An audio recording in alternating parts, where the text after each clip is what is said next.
comme avec nos définitions, homme de Dieu, on se plante. Parce que pour Dieu, Satan est le prince de ce monde. Donc ce monde-là, c'est lui le prince de l'air.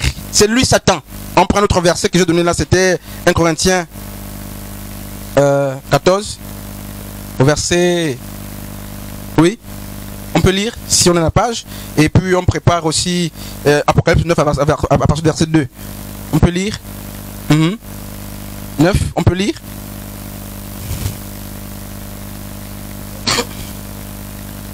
De même, vous, si par la langue vous ne donnez pas une parole distincte, comment saura-t-on ce que vous dites? Car vous parlez en l'air. En l'air. Éteins-moi ça, pardon, merci. Vous parlez en l'air. Hein? En l'air. Bon, ça c'est une figure de style pour dire vous ne dites rien. Voilà, en l'air comme ça. Voilà, 1 Corinthiens chapitre 9, 26. On va finir dans quelques minutes. Parce qu'il faut qu'on comprenne les notions, n'est-ce pas? Sinon on s'égare. Et ce sont des mots comme ça qui nous ont égarés dans le passé. 1 Corinthiens chapitre 9, 26. 1 Corinthiens 14, verset 9. 1 Corinthiens 9, 26. Et Apocalypse chapitre 9, 2. On va terminer. Moi donc, je cours, non pas comme à l'aventure, je frappe, non pas comme battant l'air. Battre l'air, c'est quoi? Tu peux aller au ciel. C'est une expression, c'est une figure de style. Taper dans le vide. Voilà. Donc, Paul se compare à un athlète qui fait de la boxe, tout ça. Il dit qu'il ne tape pas dans le vide. Ce n'est pas dans le vide. N'est-ce pas? Et on peut prendre, je disais, Apocalypse chapitre 9 à partir du verset 2. Apocalypse 9, 2. Apocalypse 9, 2. Et elle ouvrit le puits de l'abîme. Et il monta du puits une fumée, comme la fumée d'une grande fournaise. Et le soleil et l'air furent obscurcis par la fumée du puits. Merci. L'air en question, ce n'est pas en haut. Ça n'a rien à voir. Donc vous comprenez que et la rencontre et l'air en question, nous on s'est égaré. On s'égare complètement. Et vous allez voir quelque chose. Lorsque vous lisez Exode chapitre 3, verset 8 et Exode 22, quand Dieu convoque Moïse sur la montagne, il dit quoi? Dit aux enfants d'Israël, on va lire ça quand même. Exode. On va terminer bientôt là. Exode chapitre, donc on va prendre deux versets. Exode chapitre 3 à partir du verset 8 et Exode chapitre 20. Et 20 à partir du verset... à partir du verset 22. Exode 20, 22. Exode chapitre 3, 8. verset 8. Je suis descendu pour délivrer de la main des Égyptiens et pour le faire monter de ce pays dans un bon et vaste pays. Dans un pays où coule le lait et le miel. Non, c'est bon, merci. Ok, on peut éteindre. Donc, voici Dieu qui dit qu'il était descendu. Mais est-ce que vous avez vu Dieu, il était sur la terre à cette époque. Mais il était descendu lui-même, il dit qu'il est descendu. Et Moïse l'avait vu dans le buisson ardent. Et c'est là qu'il était descendu. Et si vous prenez ça pour dire que Dieu doit descendre, on doit le voir, on devait le voir dans ses muscles. Bon, on s'écarte parce que ici, vous n'allez pas me montrer que Jésus, Dieu était descendu, on avait vu. Il était descendu ici. Prends un autre texte s'il te plaît, Exode 20, 22 je crois. On va lire un texte là, n'est-ce pas? Exode 20, 22. 1, 22. L'Éternel dit à Moïse, tu parleras ainsi aux enfants d'Israël. Vous avez vu que je vous ai parlé depuis les cieux. Merci maman. Tu peux arrêter. Vous ne voulez pas qu'il y ait un problème là? Il y a un problème? Hein frère? Il dit maintenant ici que je vous ai parlé depuis les cieux. Et les cieux en question c'était quoi? C'est parce que Moïse était allé à la rencontre de Dieu sur la montagne. Et celui qui est sur la montagne est au ciel. Parce que la montagne est élevée. voici comment Dieu dit, je vous parle depuis le ciel. Or, si Dieu parle depuis le ciel, vous ne pouvez pas entendre sur la terre. Dans Isaïe chapitre 1er, quand Isaïe disait, ciel écoutez, la terre, ciel et cieux écoutez, terre écoutez, prêtez l'oreille, tout ça. C'est normal qu'Isaïe parle sur la terre et que le ciel écoute. Il y a un problème. Comment Dieu va parler au ciel et les hommes écoutent sur la terre? Non. Là, il était sur la montagne. Et il dit le ciel. Il dit, je vous parle depuis le ciel. Il parle, il dit bien dit aux enfants d'Israël, je vous ai parlé depuis le ciel. Dans Exode 3, du 8, il dit, je suis descendu. Et remarquez, lorsqu'il a frappé l'Égypte avec les 10 plaies, il était descendu dans la nuée pour frapper les Égyptiens. Dieu était descendu pour confondre les plaies de l'Égyptien. Mais on n'a pas vu Dieu, je ne sais pas comment on devait le voir ce jour-là, mais c'est ça le problème. Et quand Dieu parle du ciel pour que la terre écoute, qu'est-ce qu'il doit faire? Maman Frédéric, pour que la terre écoute, puisque Dieu ne peut pas parler là-bas, vous écoutez, c'est un mystère. Comment Dieu fait? Mais Dieu abaisse le ciel. On a fini. C'est bien sûr, non seulement il choisit un canal, mais s'il fait entendre sa voix, ce qui ne semble plus évident aujourd'hui, quand il fait entendre sa voix, le ciel et la terre sont séparés. Le ciel est là, la terre est là, parce que les hommes doivent écouter.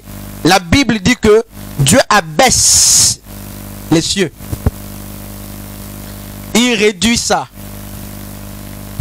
Il réduit les dimensions.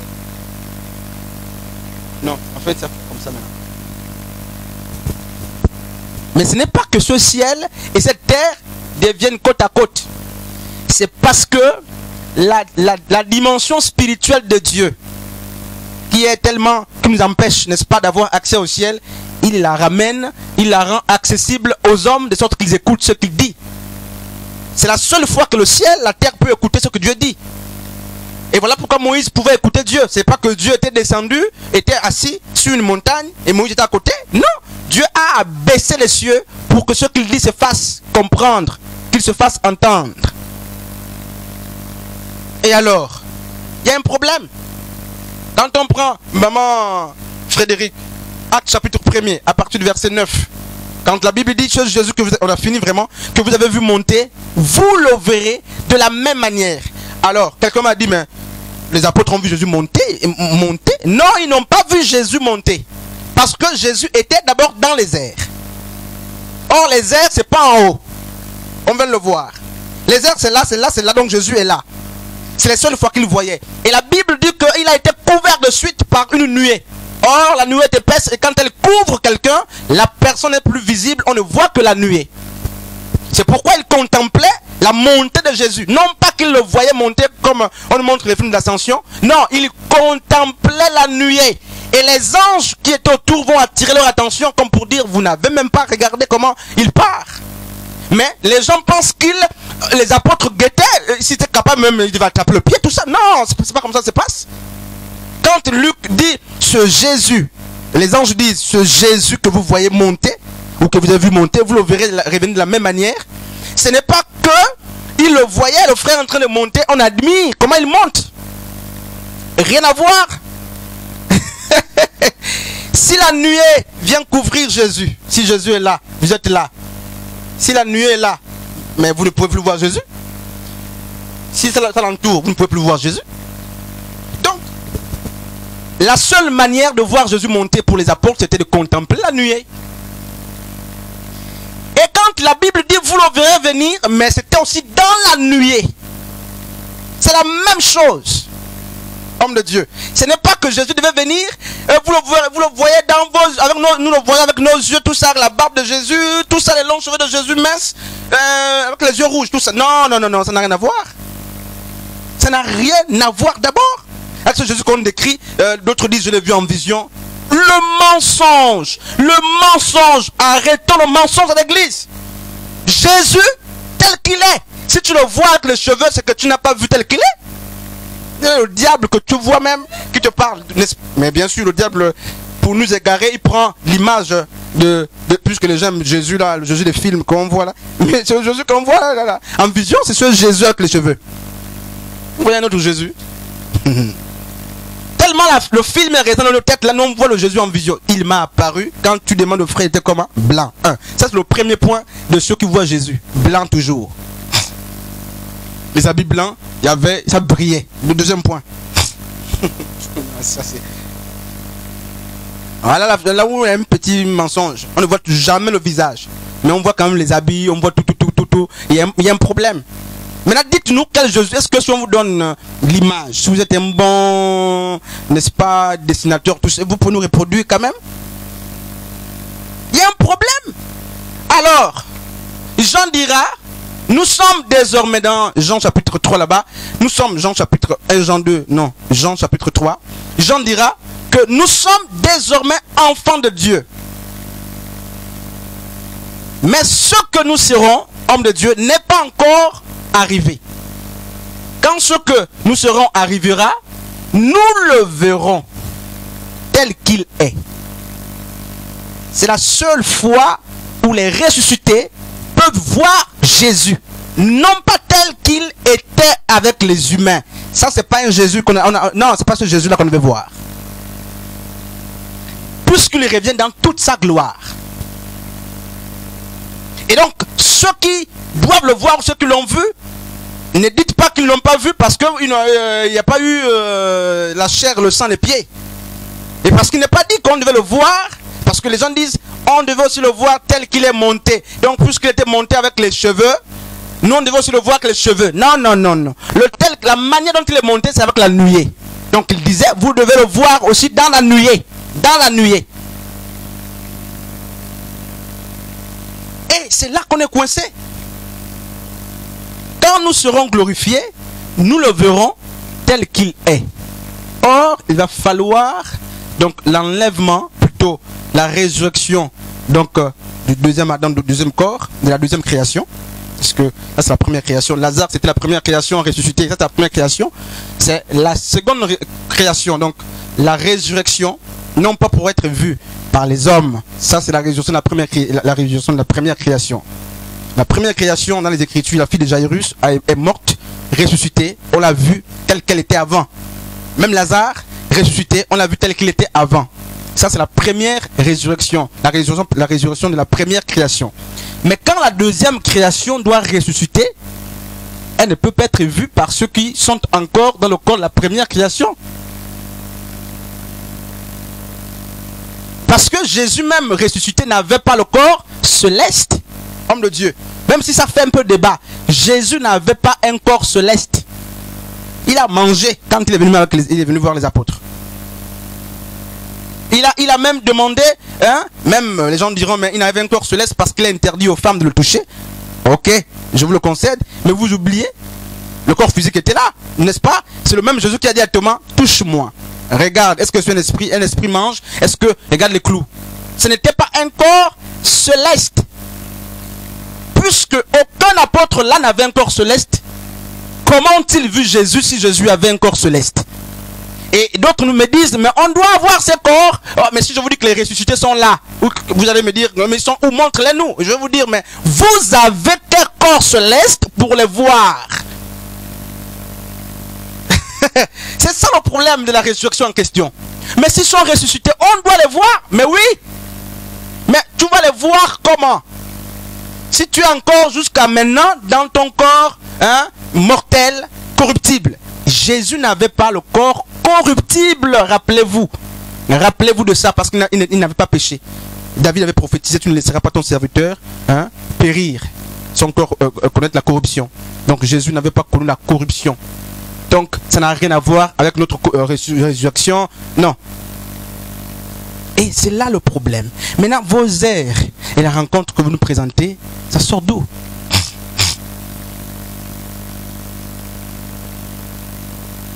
Un frère Julien. Emma Sandrine. Que Dieu nous bénisse. Je crois qu'on va s'arrêter et on va s'arrêter quelque part ici. Donc, la question de 1 Thessaloniciens chapitre 4 qui dit mais on monte justement à sa rencontre, c'est parce qu'on s'est écarté de la pensée, n'est-ce pas, de l'origine. On s'est écarté. Et toute la terre attend être enlever comme un film. Monter, on va monter. Et quel malheur, on va laisser les enfants pour certains. On va laisser les maris, les pères pour d'autres. Il y a un problème. Et puis après, quand même, Jésus va dire, bon, je pense encore à vous. Vous pouvez encore vous sauver. Battez-vous. Une seconde chance. Moi, je préfère même attendre la seconde chance pour bien voir d'abord ce qui va se passer. Hein. Si c'était comme ça, on a des problèmes. Donc, frère, le problème, c'est pas les Écritures. C'est nous, le problème. C'est nous, le problème. Donc, on va prendre une question. Une ou deux questions. Très, très vite. On va partir. Oui, sur Darlise.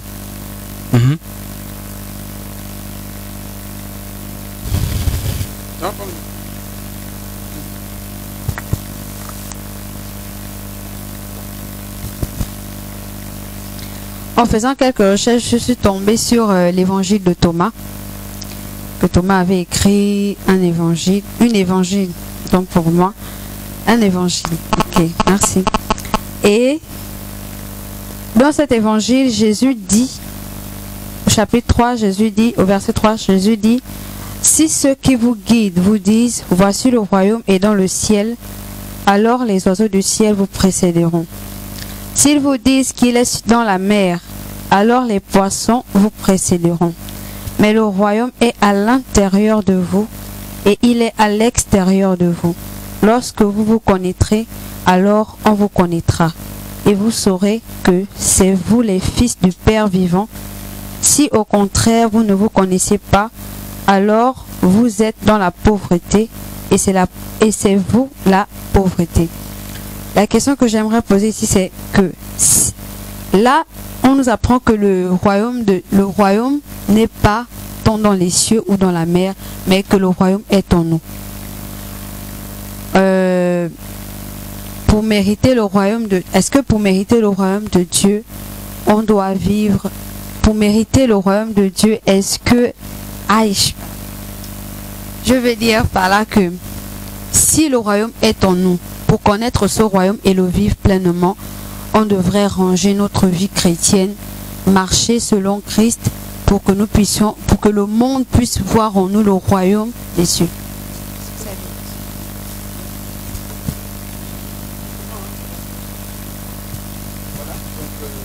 Le royaume que les gens attendent alors qu'ils n'ont jamais vécu, même un petit royaume en bas ici. Vous voyez, il y a un désordre. Merci sur Darlise pour les recherches. Il y a un... C'est les pasteurs. Ou des autres, l'église vient de Satan et des pasteurs. Tout ça, oui, nous les pasteurs, tout ça. Parce que, vous rassurez-vous, en 2014, j'étais pianiste quelque part, et je me souviens que un pasteur reconnu, accepté, acclamé de tous, nous a fait suivre la prédication d'un pasteur japonais. Il disait dans la prédication que Dieu est fâché, Dieu est en colère parce que le peuple ne donne plus les offrandes et les dîmes.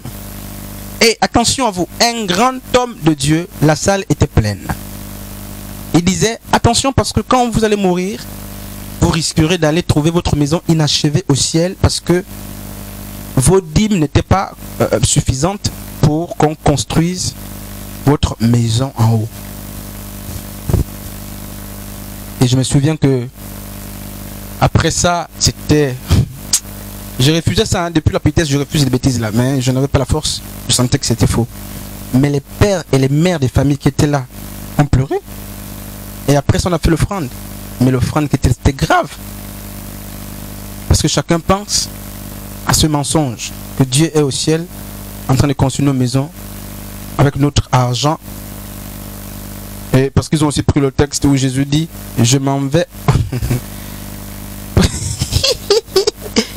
Il dit, écoutez ce qu'il dit, il y a plusieurs demeures dans la maison. Soyons quand même un peu, il n'y a pas que la spiritualité, l'intelligence. Il y a plusieurs demeures dans la maison de mon Père. Si cela n'était pas, je vous l'aurais dit, je m'en vais vous préparer une place, de sorte que là où je suis, vous aussi vous soyez. David a dit, tous les jours, j'habiterai, non dans la... Il était dans quelle maison? Non, vous me dites, d'habiter dans quelle maison? La maison de Dieu, c'est l'église. C'est le corps de Christ. C'est des frères, des sœurs autour. Et quand tu es avec eux, tu es dans la maison du Seigneur. En tant que fils de Dieu. Voici la demeure de Christ. On viendra sur 5 jours. Merci, sœur Dalise. Il y a une question là-bas derrière, maman Jolie. Ok. Ok. Donc...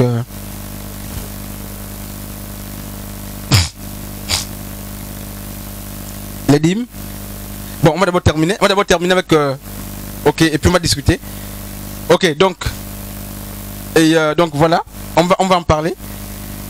Donc la question de la rencontre dans les airs, ben, c'est une question biaisée depuis, parce que on nous a dit qu'on devait voler comme les oiseaux. Mais les oiseaux ne sont pas dans les airs. Les oiseaux sont au ciel. Ils font leur nid au ciel.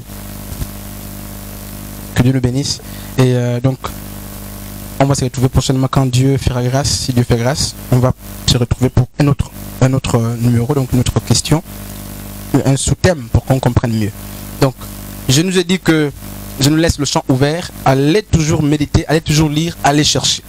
Et moi, je vous dis que vous allez tomber un jour, même si c'est pas aujourd'hui, même si c'est pas dans 20 ans, mais un jour, vous allez tomber sur des prédicateurs qui vous diront, n'est-ce pas, les mêmes choses. C'est vrai qu'il y a beaucoup qui ont un langage populaire, mais le temps viendra. La vérité n'est pas tenue que par nous. Nous sommes nombreux. Mais ce qu'il ne faut pas aussi oublier, c'est que le chemin spacieux, c'est celui qui mène en enfer. Le message populaire, c'est un mauvais message. C'est un message pour lequel il faut se méfier. Il faut se méfier des messages qui sont populaires. Dieu n'est pas dans la popularité aussi. Que Dieu nous bénisse. Sœur Joss, on va prier pour la fin et pour les offrandes. Viens.